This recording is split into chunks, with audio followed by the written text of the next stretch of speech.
Όταν μιλάω για ταχύτητα έχω μεγάλο στόμα. Ποντάρω τα λεφτά μου και τα παίρνω πίσω βρώμα και χρώμα. Τρως ακόμα καρμπιλατερά σου έχω μπόμπα. Φτιαγμένο μοτέρ έτοιμο για κόντρα.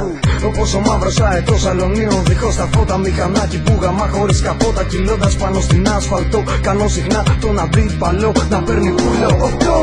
Κάποιοι πουλάνε τα σπίτια τους για μοντέλα. Για να πάρουν ένα για μάχα έτσι για τρέλα. Το μηχανάκι σου βάρεσε βιελαστρό. Στο πάνω στην αποβάθρα και στη θάλασσα δώστο. Σκοτώστρα, κοντανίες R500. Δίχρονο μοντέλ που πιάνει χιλιόμετρα τόσα. Πόσα δεν φτάνει το κεφάλι σου να βάλει μωρή γλώσσα. Κατά τις 11 η κόντρα είναι στημένη. Και το τσακάλι στον καράζ δεν περιμένει. Με Honda RR 900 και πες του πιτσιρίκου στον τερματισμό τα αρχίδια μου να πάρει. Συνεκκίνηση ποτέ δεν πατινάρει. Αν έχει πρώτη Δευτέρα τρίτη τσίτα μπορεί. Κάνε συνάγρι μωρή. Κάνε συνάγρι μωρή. Προχθές το βράδυ μαζευτήκανε τραμπούκι για να δουνε μια GS εξαρχιλιάρα Σουζούκι που βγάζει σκόνη.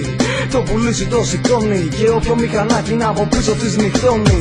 Στην κόντρα δεν φοράμε κράνο στο κεφάλι. Εκτός αν θέλεις να σε φωνάζουμε καρναβάλι. Και πάλι αν είσαι το ρεμάλι που καβαλάει το τσάλι. Πάντα στα αρχίδια σου το κόκκινο φανάρι. Είμαι φουλ στην κάβλα, πάντα Yamaha. Κολοπειραγμένα ζεντάκια παλιό μαλάκα. Περάσανε τα χρόνια στη νέα είσοδο πριν έρθει αστυνομία. Μιλάγανε τα πιστόνια. Έχω δει και μία κόντρα μαγκάκο πάνω σε ράγες. Ήταν δύο εντούρο που τότε παίξανε τις άδειες. Καλά ματιανά μηχανάκια γαμάνε φάρες. Και μην κολλάς με αυτά που λένε οι παραμυθάδες. Παίζουνε πάντα τα λεφτά. Σ' αυτό το τομέα σε κυνηγάνε μπατσικά. Η πίσω θέση σου δεν είναι για μουνιά. Είναι για να ξαπλώνεις σανίδα για χιλιόμετρα. Το μοτέρ πασένει στράψη. Το μηχανάκι στα 250 και κάτι μέτρα έχει σπάσει. Βαράνε κόφτες την Τετάρτη. Δώσ' το, αυτό για σένα που έχεις μέει το 80 δηλωμένο 50 και σου και η λάδι. Αυτό για σένα που έχεις Honda GLX 90 και γυρνάς όλο το βράδυ.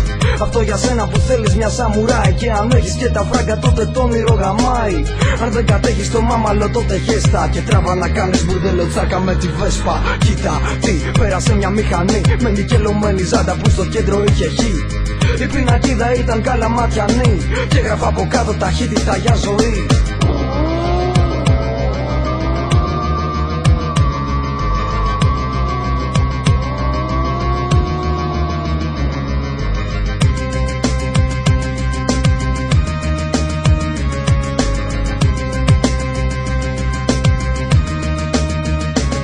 Σεβασμός στα παιδιά που σκοτωθήκαν. Σ' αυτούς που βιάστηκαν και το θανάτο βρήκαν. Σ' αυτούς που έκλεισαν το σπίτι τους. Σ' αυτούς που έτρεξαν και χάθηκαν τον γράφο στη μνήμη τους. Ναι,